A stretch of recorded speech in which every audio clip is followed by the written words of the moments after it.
John chapter 19 is sobering, heavy. Never, I never read about the crucifixion that I don't picture exactly what's going on, and uh, I can never really fully understand God loving us this much. But the thing that that stood out to me was the attitude of the religious leaders, and John would say the Jews. So I guess it's the Jewish leaders, the most influential people on the scene, representing the Jews, the priests, the Pharisees, the all the religious leaders.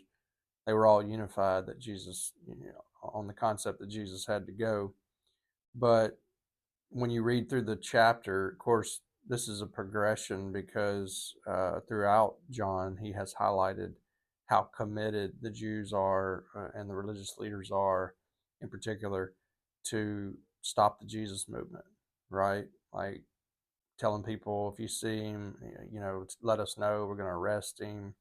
After he healed Lazarus, raised Lazarus from the dead, they said, we're going to have to kill Lazarus because people are following Jesus because Lazarus was dead. Now he's alive. You know, everything you see from them is consistent. We have got to protect the status quo. We cannot give up our role in the religious, our role in the Jewish community as the religious leaders. They just we're going to protect the status quo at all cost. And so you see it kind of culminate in John 19, where Pilate's trying to release Jesus. He doesn't think he's done anything worthy of crucifixion, but they are so persistent. I mean, they're basically threatening an uprising. They're threatening a riot. They're threatening, you know, uh, Pilate. The only way they can, basically, they've got the crowd all worked up, and they're saying, if you don't kill this man, you're going to have an uprising on your hands, and Caesar is going to come and take your governor position away or whatever. So in the midst of this, I just highlighted some of their responses to Pilate. You know, crucify him. Um, they basically said, if you don't crucify, he claims to be a king, and if you don't crucify him, then you're no friend of Caesar. Anybody that claims to be a king is rivaling Caesar and needs to be killed. They're basically telling Pilate why he must kill Jesus. Uh, Another quote: "Take him away, crucify him. We have no king but Caesar." Look at who these people will align with in order to get Jesus, to stop the Jesus movement, to kill Jesus. Like they're aligning with Caesar. They have no respect for Caesar. They have no allegiance to Caesar, but they're so committed to killing Jesus that uh, they say we have no king but Caesar.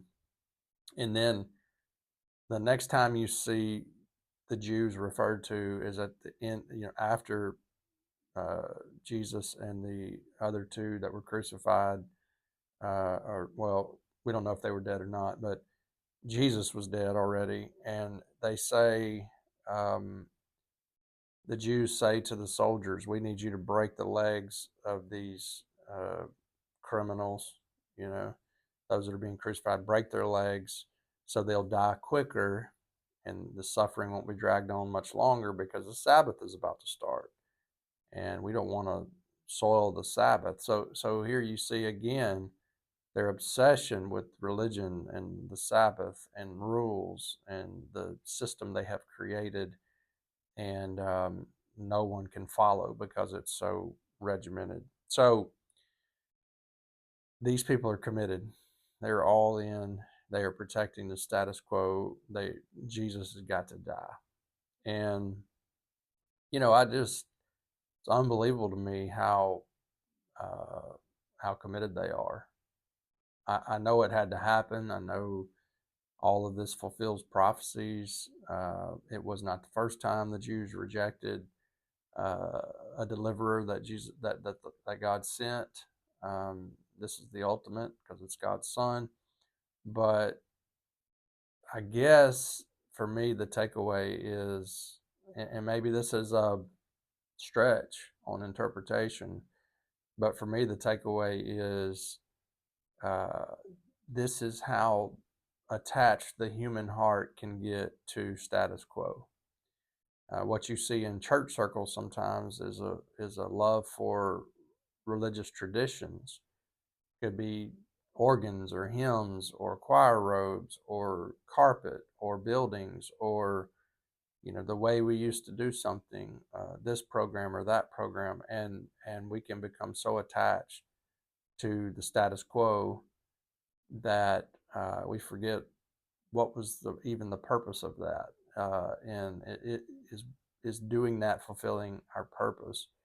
And so we could get attached to you know uh, religious activity or certain traditions or whatever. Again, it's a stretch, but I'm just saying the human heart is capable of protecting the status quo, things that we think are valuable. And in my respond section, uh, I said, I want my heart always to love God more than religion. In my case, more love God more than a role in ministry. Uh, you know, value my relationship. I want to value my relationship with God more than some role that He put me in as pastor or spiritual leader or whatever, church leader. Um, Being in a relationship with God is the prize. That is the prize. And so I guess the Jews and their rejection of God's great activity, i.e., the person of Jesus and His ministry, is a warning. It's a warning to religious people to be careful, uh, that you don't miss what God is doing. And they were committed all the way to the end. They were going to do anything and everything to make sure that Jesus died and that His movement uh, was eliminated. Now, the irony of that is, and Jesus said it multiple times, but the irony of that is in 70 AD, Rome destroyed the temple, and the type of Jewish worship that existed that they were protecting came to an end in 70 AD. And the temple has not been rebuilt to this day, and we live in 2026. So their kingdom did fall at the hands of the Romans just a few decades later, after this time when they killed Jesus. And the Jesus movement, on the other hand, is still expanding and has covered every continent and includes every tongue and tribe and nation and language. And so their plan failed.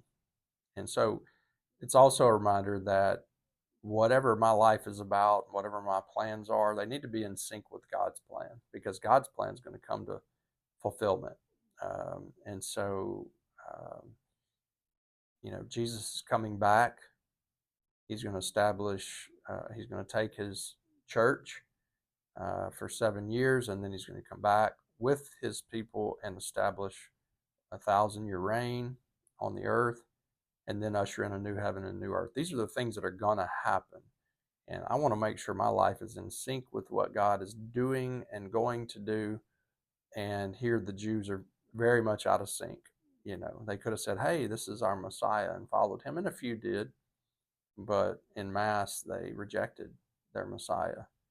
And of course, Paul says later, their rejection of the Messiah became, their loss became our gain, because the gospel went out from Jerusalem into the ends of the earth, to the Gentiles. And so we live in that age where we have come to faith and become Abraham's descendants by faith. I'm thankful for that. But be careful what status quo you're protecting. The relationship with Jesus it is the ultimate. It is the blessing, not a way of doing things, but the person who you're connecting with. And so it's a good reminder. The cross is heavy. It's just heavy to think about what Jesus went through, but he did. There were eyewitnesses to it. He went through it. He took on the cup of wrath. He took on the pain, he took on the torture and the death and the separation from the Father, all so that we could have our sins forgiven. So never get over that, friends.